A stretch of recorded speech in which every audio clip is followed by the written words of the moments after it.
the majority of the year, the Falcons are going to be all right, man. What are your thoughts? What are your thoughts?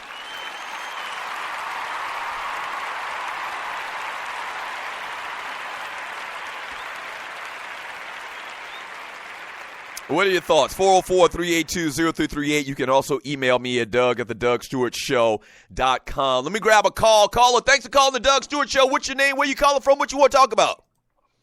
Doug Stewart. It's your boy Dollars and Cents, man. How you doing, brother? Dollars and Cents. What up, baby? How you doing?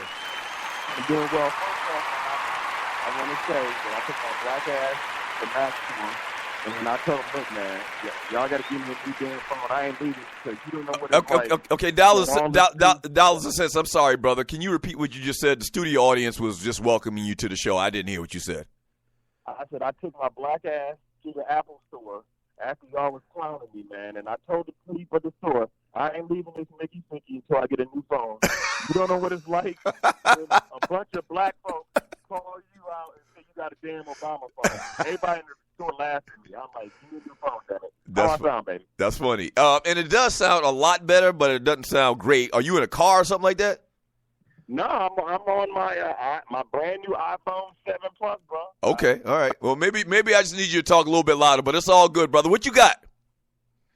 Congratulations to your boys, your Falcons, the Dirty Birds. Congratulations to the Patriots, man. And I'm actually excited for this game.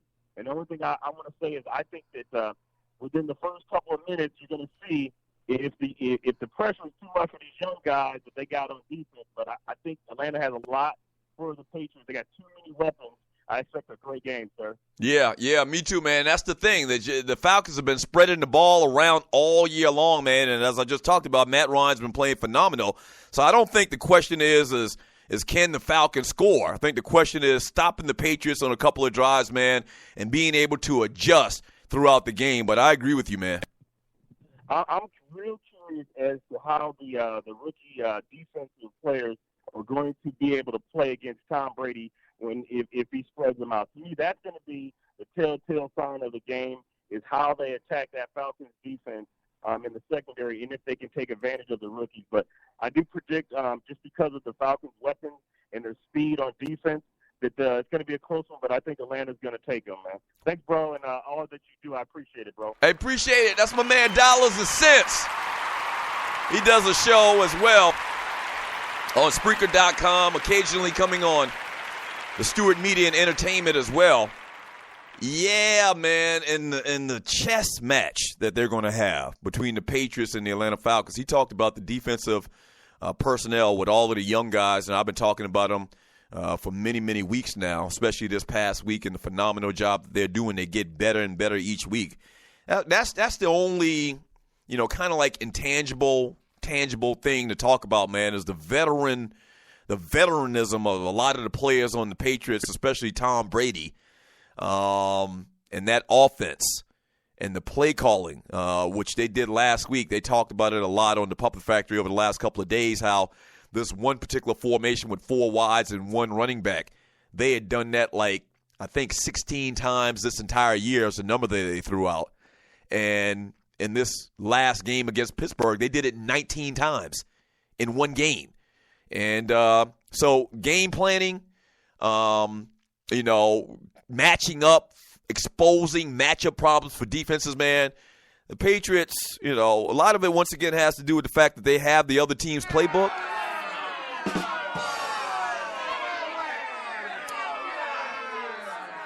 But that's neither here nor there. All right, they adjust well, and game planning, man. They may come out if I were them, if knowing the Patriots and how they do business, and where they basically set up a game plan specifically for what you do, and they try to expose what you don't do well. I wouldn't be surprised if the Patriots went 2 tight ends and had a fullback and LeGarrette Blount. Now they won't do that.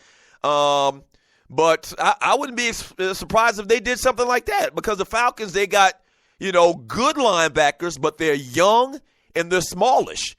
So, I could see Belichick and what's his face? I can't even remember his name right now, the offensive coordinator. I could see them, running almost a semi-jumbo package and just pounding the Falcons with the football.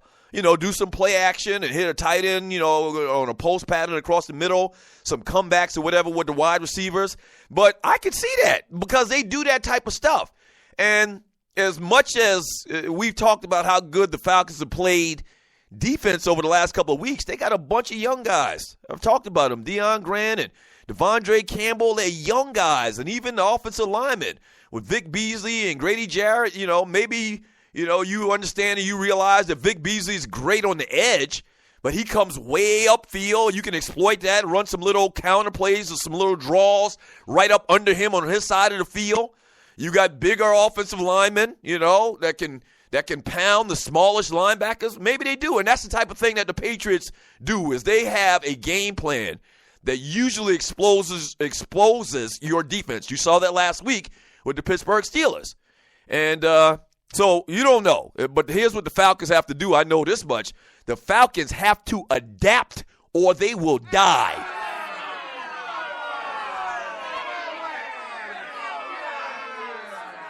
They got to adapt, man. They got to adapt. And it's very interesting to see what the Patriots do offensively. And you're listening to the Doug Stewart Show at the beginning of these games. It's a chess match. It's a chess match, and the Patriots have shown to be some of the best chess players in the game. Add on top of it that they usually have the other team's playbook. Once again. Yeah. From Casey, Andre, about to check it out. FSU could lose 2 and still get in. From Grego, damn, Doug, you're spot on. They signed another tight end last week. You need to be on the radio. That's funny.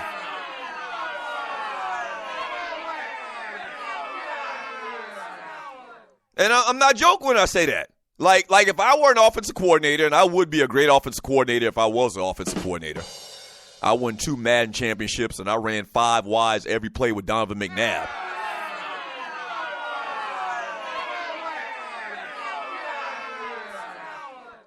If I were an offensive coordinator, I would take a look at pounding the Falcons in the middle. They got smallish linebackers.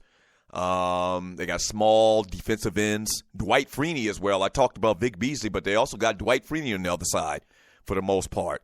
And so, yeah, I'd run right at them. Linebackers are smallish. I'd run right at them. Defensive ends are smallish. I'd run right at them. And that's, there's also a weak point of the Falcons that they have young guys in the secondary. Keanu Neal, as great as he's played, man, he's a rookie.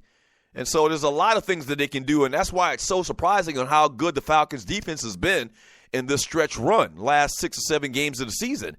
And it's just a bad matchup for a team like the Patriots and Bill Belichick and all the experience that they have against a defense full of young guys. It just doesn't bode well. But despite all of that, I think, and that's why most people say it's going to be a shootout, despite all of that, the Falcons are going to score. That's why this thing has to be a shootout. That's why the over and under is 59.5 points. Yeah, chances are that Belichick and the New England Patriots and the offense, man, they're going to figure out a way to score points against this very young, smallish in a lot of areas Falcons defense, but they're not going to stop the Falcons. I just can't see. They're great defensively as well, schematically as well, but I just can't see, based on this entire season, Falcons averaging 33.5 points a game. I can't see where the Falcons just lay an egg and they don't get their customary 30 points. I just don't see that at all. What are your thoughts? 443820338.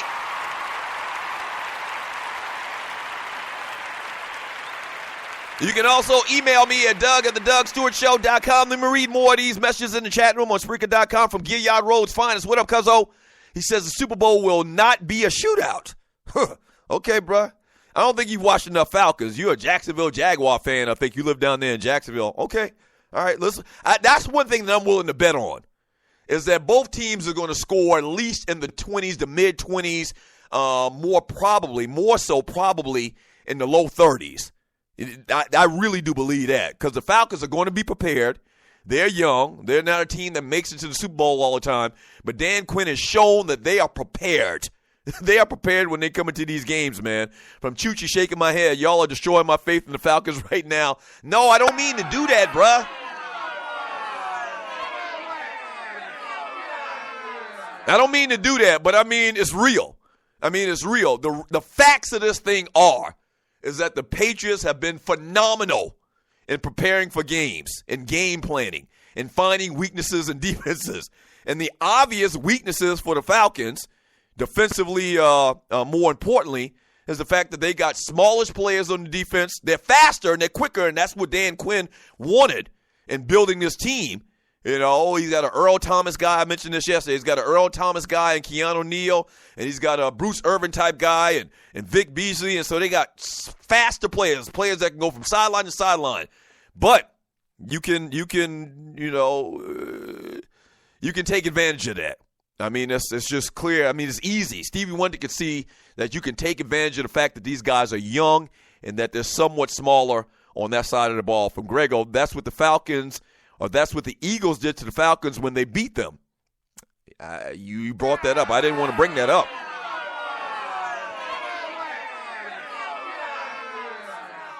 Yeah, from what I remember, and I can't remember the guy's name right now, running back came from San Diego. But from what I remember in that game, man, they pounded the Falcons. They really, really made a focus on running the ball up the middle, off tackle, and eventually, once again, with the size of the linebackers, man, it kind of wore them down from what I remember in that game. Man, thank you, Dell. Thank you, Dell. I appreciate it, bro, for your cover photo, bro. Thank you. Yes, sir. Thank you, Dell. Loose neck side. Let me take a look at your cover photo. Yes, sir. Mammary glands. Hershey kisses. Yes, sir. Hey, and you know what? You followed the rules. They're covered up. She got on a see-through sheer shirt, but they're covered up. Yes, sir. Wow.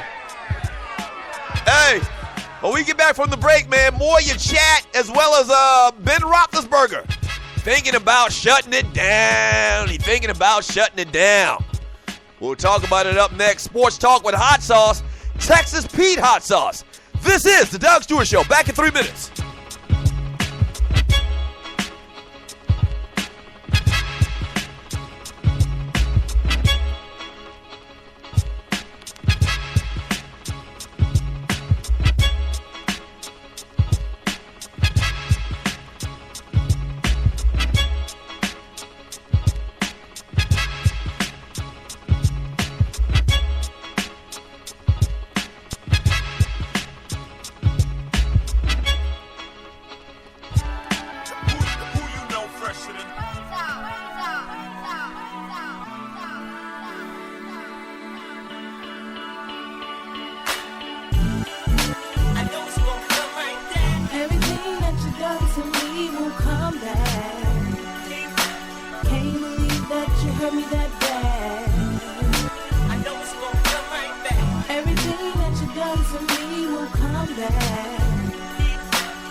So you stayed on the move, giving all my time to the other life.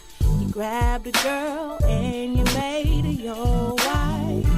But that puzzles me, 'cause I always been the queen that you said you always wanted to meet.